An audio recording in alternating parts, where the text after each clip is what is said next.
ঘর ছোট হোক বা বড়, পরিষ্কার করে গুছিয়ে রাখলে সেই ঘরই দিন শেষে মন্দিরের সমান মানসিক শান্তি দেয়। হ্যালো বন্ধুরা, গুড মর্নিং। সবাই কেমন আছো? আশা করছি সবাই ভালো আছো, সুস্থ আছো। আমার নতুন ব্লগে তোমাদেরকে অনেক অনেক স্বাগত আর অনেক অনেক ভালোবাসা। এখন ঘড়ির কাঁটায় বাজে সকাল 7:30। এখন থেকেই তোমাদেরকে সাথে নিয়ে আজকের ব্লগটা শুরু করছি। আশা করছি ভালো লাগবে। প্রতিদিনকার মতো আজকেও কিন্তু চা দিয়েই ব্লগটা শুরু করলাম।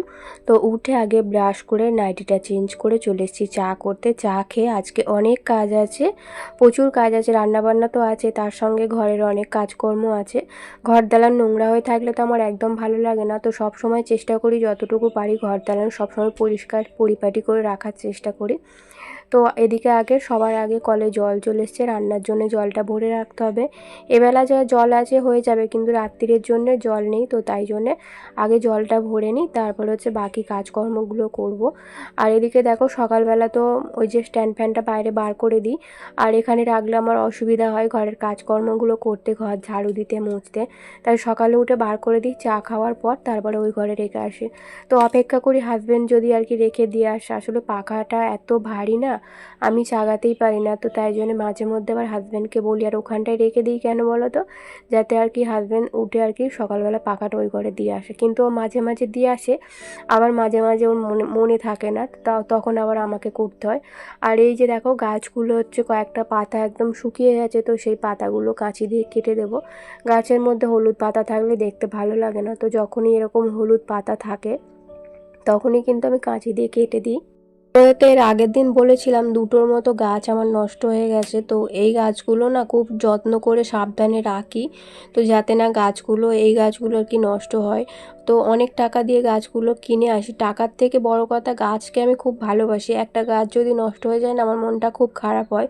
তো ওই যে দেখতে পাচ্ছ ওপরে একদম কোণেতে ওই গাছটা একদমই নষ্ট হয়ে গেছে। আর এখানে বসে বসে দেখছিলাম, এই গাছটায় দেখো একটাও কিন্তু পাতা নেই, সব পাতাগুলো নষ্ট হয়ে গেছে। তার মধ্যে দেখছি যে ভেবেছিলাম যে গাছটা মরেই গেছে হয়তো, কিন্তু না, গাছটা মরেনি। তো গাছটার মধ্যে দেখছি আবার নতুন করে ডাল গজাচ্ছে একদম নিচের দিক থেকে। তো আমি তো কয়েকদিন, 2-3 দিন বলবো না, কয়েকদিন তো জল দেওয়া বন্ধই করে দিয়েছিলাম। ভেবেছিলাম যে গাছটা নষ্ট যখন হয়ে গেছে, গাছটার মধ্যে আর জল দিয়ে কী করব। কিন্তু আজকে আমি দেখলাম যে গাছটার মধ্যে আবার নতুন পাতা গজাচ্ছে। তো আজ থেকে আবার গাছটার মধ্যে জল দিতে হবে। তো দেখে না মনটা আরও একটু শান্তি হলো, ভালোও লাগলো যে গাছটা নষ্ট হয়নি, এখনো পর্যন্ত বেঁচে আছে। আর আমার শরীরটা কিন্তু এখন পুরো ঠিকঠাকই আছে আপাতত, কিন্তু আমার গলার ভয়েসটা একটু নষ্ট হয়ে গেছে। তো সর্দির কারণে কথাগুলো আর কি নাকে নাকে হচ্ছে। তো এতটা পরিমাণে সর্দি হয়েছে, আর সর্দি হলে দেখবে আমি না সর্দির ওষুধ খাই না, কিন্তু এবার এতটা পরিমাণে সর্দি জ্বর হয়েছিল, বাধ্য হয়েছিলাম আর কি ওষুধ খেতে। আর ওষুধ খাওয়ার পর থেকে না সর্দিটা একদম বসে গেছে।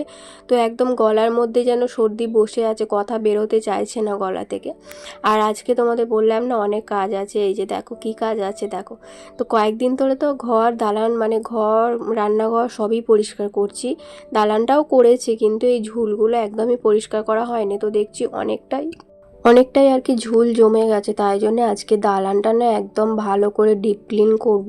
রান্নাঘরটা তো একদিন ডিপ ক্লিন করেছি, ঘরটা করা হয়নি। তো ভাবছিলাম যে কালকে ঘরটা করব, আর হাজব্যান্ডকে বলেও রেখেছিলাম যে কালকে রবিবার আছে, তো আজকে রাত্রিবেলা আর কি একটু ভাত করে রেখে দেবো। কালকে তাহলে ওই ঠান্ডা ভাত খাবো আর কি, জল ঢালা ভাত খাবো, মানে ওই পান্তা ভাত। তো রান্নার ঝামেলাটা রাখবো না কালকে, তাহলে রবিবার মেয়ে ঘরে থাকবে, মেয়েকে হাতে হাতে আর কি ওই শামশের থেকে সব পেরে দিলেও হাতে হাতে ধরে নামিয়ে নেবে, তাহলে আর কি পরিষ্কারটা ভালো হবে। একার দ্বারাই তো হয় না, মেয়ে থাকলে তবু ঘরটা ভালোভাবে পরিষ্কার করা হয়। তো ভাবলাম, তারপরে আবার ভাবলাম না, কালকে তো হচ্ছে সংক্রান্তি, তো মাসের শেষে পুজো করতে আসে যেমন আর কি সংক্রান্তিতে। তো কালকে তো আছে, কিন্তু বামুন ঠাকুর তো ওই 9টার মধ্যে চলে আসে। সকালবেলা আমাকে ঘর দালান পরিষ্কার করে চান করে তারপরে পুজোর তোড়জোড় করতে হবে, তার মধ্যে আমি কখন আবার ঘরটা ঝাড়বো বলো। তাই আবার কি করলাম, হাজব্যান্ডকে বললাম থাক পান্তা ভাত করবো না, আবার অন্য একটা রবিবার আর কি ঘরটা ডিপ ক্লিন করব। আর এমনিতেও ঘরটা অনেক দিন ডিপ ক্লিন করা হয় না, ওপর পরিষ্কার করা হয়, কিন্তু সবটাই আমার পরিষ্কার, কিন্তু সামসেটের ওপরটা না খুব একটা তো আমি পারি না একা করতে, তাই ওখানটাতেই আর কি আমার নোংরাটা বেশি হয়। এমনিতে তোমরা প্রতিদিন দেখেছো আমি ঘর দালান সব সময় গুছিয়ে পরিষ্কার করে রাখি, একটু কোথাও ঘরে ধুলো জমতে দিই না, কিন্তু ওই সামসেটের ওপরটা হয় না। যাই হোক অন্য আর একদিন করবো, আজকে আপাতত দালানটা করি। এই যে ওপর দিকটা ঝাড়া হয়ে গেল, আর ঝাড়ার পর তো ওপর থেকে যে ঝুলগুলো পড়েছে সেগুলো এবার পরিষ্কার করতে হবে। তো সবার প্রথমে মেশিনটাই আর কি পরিষ্কার করছি, আর মেশিনটা তো এমনিতেও আমি পরিষ্কার করি, তবুও একটু করছি। মেয়ে এখনও ঘুমোচ্ছে, আজকে হচ্ছে শনিবার, তো নিরামিষ রান্নাবান্না আছে, রান্নাবান্না তো করতেই হবে। প্রথমে ভেবেছিলাম যে আমার হাজব্যান্ডের শরীরটা আজকে ঠিক নেই, তো ও বলছিল যে আলু সেদ্ধ ভাত করতে, জল ঢেলে আর কি খাবে পেটটা ঠান্ডা করার জন্যে। তারপর আবার বেলায় এসে বলল না তোমার যেটা ইচ্ছা তুমি সেটা করো। তো আমার মতো রান্না করতে বলেছে, দেখি আগে ঘরের কাজকর্মগুলো সব কমপ্লিট করি, তারপরে আর কি রান্নার দিকে যাব। সবজি তো অনেকই আছে, আর আজকে শনিবার যেহেতু সবটাই নিরামিষ করতে হবে, আর নিরামিষের দিনকে একটু বেশি কিছু না হলে আমি খেতে পারি না। আর মুগের ডালটা তো আমি খুব একটা পছন্দ করি না বলাটা ভুল, একদমই আমার ভালো লাগে না খেতে। তো ওই খাওয়া হয় মাঝে সাঝে, শনিবার হলেই খাওয়া হয়, তো আমি খেতে পারি না, তাও কষ্ট করে খাই। তবে মা এবারে এসেছিলো, একটা শনিবার ছিল, তো সেই শনিবারটা মুগের ডাল করেছিল। মা কী দিয়ে ডালটা করেছিল জানি না, আমি তো মুগের ডাল খেতে পছন্দ করি না, কিন্তু মা সেদিন রান্না করেছিল, আমি কিন্তু খেয়েছিলাম, বেশ ভালো লেগেছিলো। তো মাকে জিজ্ঞাসা করেই আজকে রান্নাটা আর কি করবো, মানে ওই মুগের ডালটা মা কী ফোড়ন দিয়েছিল। আমি তো মুগের ডালে জিরে, আদা, তেজপাতা, শুকনো লঙ্কা এগুলো ফোড়ন দিই, তবে মা কী দিয়েছিল আমি জানি না, ওটা জিজ্ঞাসা করে আজকে ডালটা ওইভাবেই রান্না করব। আর এই জায়গাটা তো অনেক দিন নামিয়ে আর কি পরিষ্কার করা হয়নি, এগুলো সব সরিয়ে, তো এগুলো এখন সরিয়ে পরিষ্কার করব। ওদিকটা তো হয়ে গেছে, এদিকটা করলেই হয়ে যাবে। আর ফ্রিজের ওপরটাও পরিষ্কার করে নিয়েছি, জলের ড্রামটা নেই আর কি, জল নেই বলেই তাই আর কি এই দিকটা পরিষ্কার করতে পারছি। জল থাকলে আর এগুলো সরানো যায় না, সবগুলোই সরাতে পারবো কিন্তু জলের ড্রামটা সরাতে পারবো না। তো আজকে ড্রামটা একদম ফাঁকা হয়ে গেছে, হাজব্যান্ড সকালে বলছিল উল্টে দেওয়ার জন্যে, তো আমি বললাম থাক আমি এই জায়গাটা পরিষ্কার করব, তুমি পরে এসে আর কি উল্টে দিও। আর এখানটা দেখতে পেয়েছো তো কী অবস্থা, কাগজ ভর্তি হয়ে গেছে, মানে প্লাস্টিক। এই প্লাস্টিকগুলো কেন রেখে দিই বলো তো, আমাদের তো নোংরা ফেলতে যেতে হয়, মানে ওই সবজির খোসা টোসা ফেলতে যেতে হয় অনেকটা দূরে, তো প্লাস্টিকে করে ভরে রেখে দিই, তাই জন্য প্লাস্টিকগুলো গুছিয়ে রাখতে হয়। আর এই জায়গাটা খুব একটা নোংরা হয়নি, তবে নিচেটা খুব নোংরা হয়েছে। ওপরটা তো আমি পরিষ্কার করি, কিন্তু নিচেটা তো সরিয়ে পরিষ্কার করা হয় না, তো নিচেটাই আর কি পরিষ্কার করার জন্য এগুলো সব সরিয়ে আর কি। চেয়ারটার ওপরে জামা প্যান্টের র্যাকগুলো থাকে, মানে চেয়ার বলবো কি বলবো আমি জানি না এটাকে। তো এটা দেখছি নিচের দিকের একটা আর কি কাঠ খুলে গেছে, তো কাঠটা খুলে গেলে আমার খুবই অসুবিধা হবে। তো অনেকক্ষণ থেকে চেষ্টা করে করে দেখছিলাম কি করলে কি করা যায়। শেষমেশ কি করলাম বলো তো, আবার কাঠটাকে দড়ি দিয়ে বাঁধলাম, পেরেক তো কোনো রকমে মানে গাঁথাই যাচ্ছিল না। মানে কি বলবো, আমার ওই ঘরে থেকে থেকে না নষ্ট হয়ে গেছে, জলেতে রুইয়েতে নষ্ট করে দিয়েছে। তো রুই পোকা, আমার ওই ঘরে না ছাদাটা ঘর হতে পারে কিন্তু প্রচুর রুই পোকা ছিল, আমার প্রতিটা জিনিস কিন্তু রুই পোকাতেই নষ্ট করে দিয়েছে। আমার কিন্তু একটা বড় সোফাও ছিল, যে সোফাটা আমি এখানে আনিনি, খুব ভালো বড় সোফা ছিল, আমার ননদ দিয়েছিল আমার বিয়েতে। তো সোফা দিয়েছিল, আংটিও দিয়েছিল, তো সোফাটা পুরো মানে কি বলবো জলেতে আর রুই পোকাতে পুরো নষ্ট করে দিয়েছে, তাই সোফাটা আনা হয়নি। এটাতেও রুইয়ে নষ্ট করে দিয়েছিল, তাও এটাকে আর কি কোনো রকমভাবে এনেছিলাম। আর অনেক দিন গেল এখানে আনার পর, প্রায় 4-5 বছর হয়ে গেল। তো আজকে দেখছি ওই একটা কাঠ খুলে গেছে, ওটাকে আবার দড়ি দিয়ে বেঁধে ভালো করে গুছিয়ে আর তার উপরে এগুলো রাখছি। বেশি ভারী কিছু চাপালে দেখবো ভেঙে আর চলে গেছে। তো নিচের দিকের একটা কাঠ খুলে গেছে, ওপরটা মোটামুটি ভালো আছে, নিচের দিকের পাহাগুলোই আর কি নষ্ট করে দিয়েছে, পুরো পোকাতে পুরো ঝাঁঝরা করে দিয়েছে, একটু আর কাঠ নেই, শুধু মাটি আর মাটি। তো ওটাকেই আর কি কোনো রকমভাবে রাখলাম। আর এই চেয়ারটা তো ভাঙাই, আমার টুলটা না ভাঙাই, এর মধ্যে খুব একটা ভারী জিনিস রাখা যায় না। তাও এগুলো তো ঘরে ছিল, ওই ঠাকুরের ওখানটা ছিল, কিন্তু আমার পুজো করতে খুব অসুবিধা হচ্ছিল, এই জন্য আবার টুলটার মধ্যে নিয়ে এসে রাখলাম। টুলটা কিন্তু এমনি বাইরে পড়েই ছিল, কোনো রকম ব্যবহার করছিলাম না, ভেঙে গিয়েছিলো বলে। তো আবার এটা আবার নিচে রাখলে কী হবে, জানলা দিয়ে যখন ঝাপটা আসবে তো জলে ভিজে যাবে, তাই আপাতত এগুলো তো হালকা, খুব একটা ভারী না, তাই এই টুলটার ওপরে এগুলো রাখা হয়। আজকে ভয়েসটা দিতে এত বেশি কষ্ট হচ্ছে, মানে আমার কথা বলতে কষ্ট হচ্ছে না, কিন্তু গলা থেকে আমার যেন সাউন্ড বেরোচ্ছে না। তো জলের বোতল একটা রেখেছি, একটু একটু করে খাচ্ছি আর ভয়েস দিচ্ছি, আর বারে বারে ভয়েস কেটে কেটে দিতে হচ্ছে, তো বিরক্তও লাগছে। তো কি বলো তো, সর্দিটা এত পরিমাণে বুকের মধ্যে বসে গেছে, আর যেন মনে হচ্ছে গলার কাছে আটকে আছে, এরকম মনে হচ্ছে। তো তাই জন্য কথা বলতে পারছি না। আর ওদিকটা পরিষ্কার করে নিয়েছি, নিয়ে এখন এই যে ঘর দালান ভালো করে ঝাড়ু দিয়ে নেব। তারপর আবার ঘরটা মুছতে হবে, আর অনেকটা বেলাও হয়ে গেছে, ওদিকে পরিষ্কার করতে করতে আমার অনেকটা বেলা হয়ে গেছে। আর আজকে ভিডিওটা কিন্তু অনেকটা লং হয়ে গেছে। কি করব বলো তো, কোন দিক থেকে কাটবো বুঝতেই পারছিলাম না। কালকে যখন ভিডিওটা আমি এডিট করতে বসেছিলাম তো আমার নিজেরই মাথা খারাপ হয়ে যাচ্ছিল, কোনটা কেটে বাদ দেবো আর কোনটা কেটে রাখবো। তো অনেক কাটাকুটির পর আপাতত এইটুকুটাই দাঁড়িয়েছে, এর বেশি আর কাটতে গেলে কি বলবো, আমার নিজেরই কষ্ট হচ্ছে। সকাল থেকে শুরু করে এতটা পরিশ্রম করে ভিডিও বানাই, তারপর যখন দেখি ভিডিও কেটে বাদ দিতে হবে তখন কিন্তু খুব কষ্ট হয়। যারা ভিডিও করে তারাই জানে ভিডিও করাটাও কষ্ট, ভিডিও এডিট করাটাও কষ্ট, অনেকটা সময়ের ব্যাপার। তাও চেষ্টা করি প্রতিদিন তোমাদের সঙ্গে ভিডিও শেয়ার করার। আর ওই জায়গাটা দেখো, ওই জায়গাটাও কিন্তু অনেক ঝুল পড়েছিল, আর ওপর থেকে যখন ঝুল ছেড়েছিলাম অনেক পড়েও ছিল, তাই ওই জায়গাটাও ভালো করে পরিষ্কার করে নিলাম। এমনিতেও ওই জায়গাটা পরিষ্কার আমার থাকে না, মানে এত পরিমাণে ওখানটা বালি ঝরে, তো সিমেন্ট বালি ওখান থেকে খসে খসে পড়ে, তো তাই ওই জায়গাটা বেশি নোংরা। এই মানে আমার ঘর দেখেছো তো, দালানটা অর্ধেকটা মানে এক কালার আর এদিকটা আর এক কালার। মানে কি বলবো, যখন আমরা এসেছিলাম তো এই ঘরটায় আমার যা থাকতো, ওদেরকে বলা হয়েছিল যে হাফ হাফ পয়সা দিয়ে মানে পুরো ঘরটায় রং করার কথা, ওরা কিন্তু রং করার জন্য রাজি হয়নি।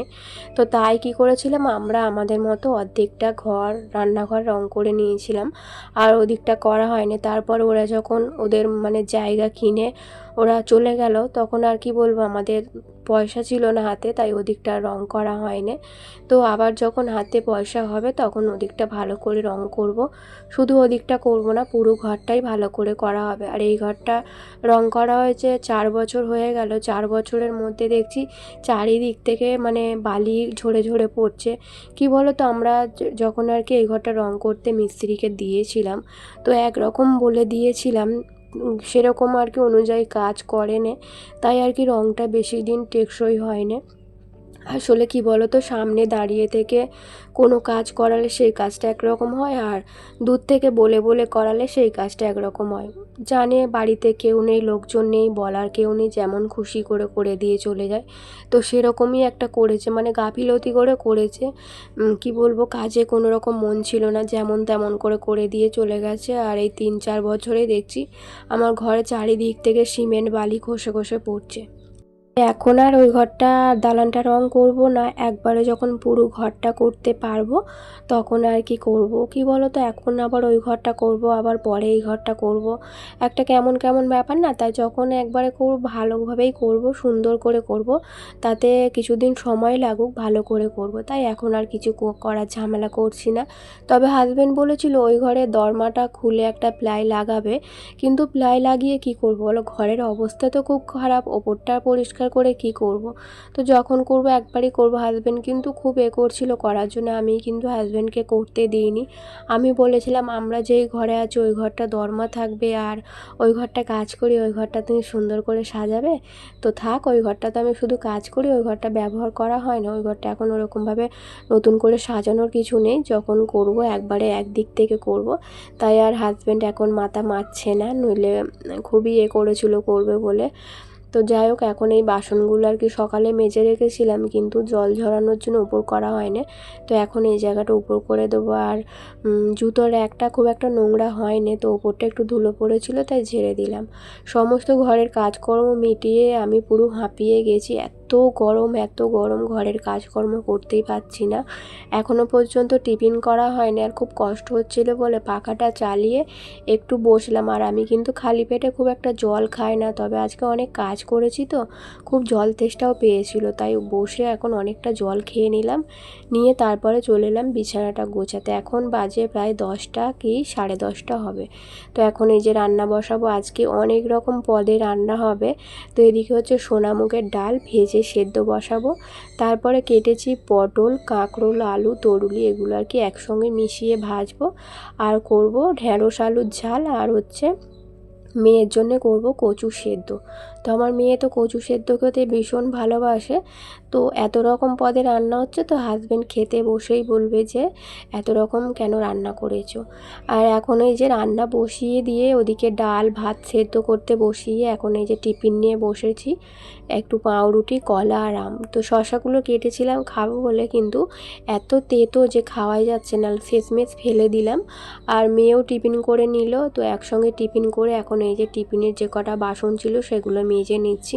তো মেঘলা আছে বলে মেজে নিচ্ছি, এরপর যখন রোদ্দুর চলে আসবে তখন তো আর মাজতে পারবো না, তাই একটা একটা করে বাসনগুলো সব মেজে নিচ্ছি। আর কয়েকটা বাসন জড়ো হয়েছিল, সেগুলো এখন এই যে বাসনের জায়গায় মানে বাসনের র্যাকে গুছিয়ে রাখবো। আর ওই যে দেখো আমার ডাল সেদ্ধ হচ্ছে, ভাতও সেদ্ধ হচ্ছে। তো এখন ডালটা সেদ্ধ হয়ে গেছে, মোটামুটি ডালটা একটু ফোড়ন দিয়ে নেব। তো মাকে জিজ্ঞাসা করলাম, মা বললো জিরের বাদ মানে জিরে ফোড়ন দিয়ে আমি মুগের ডালে, সেটা বাদ দিয়ে 5 ফোড়ন দিতে। তো সত্যি তাই 5 ফোড়ন দিতে কিন্তু ডালটা বেশ ভালোই লাগছিলো খেতে। জিরের কোনো জিনিসই আমার ভালো লাগে না জানো তো, মানে জিরে ফোড়ন দিয়ে কোনো জিনিস রান্না করলে আমার একদম ভালো লাগে না। তবে রান্নার শেষে ভাজা জিরে গুঁড়ো দিলে সেই রান্নাটাও আর আমার খেতে ভালো লাগে।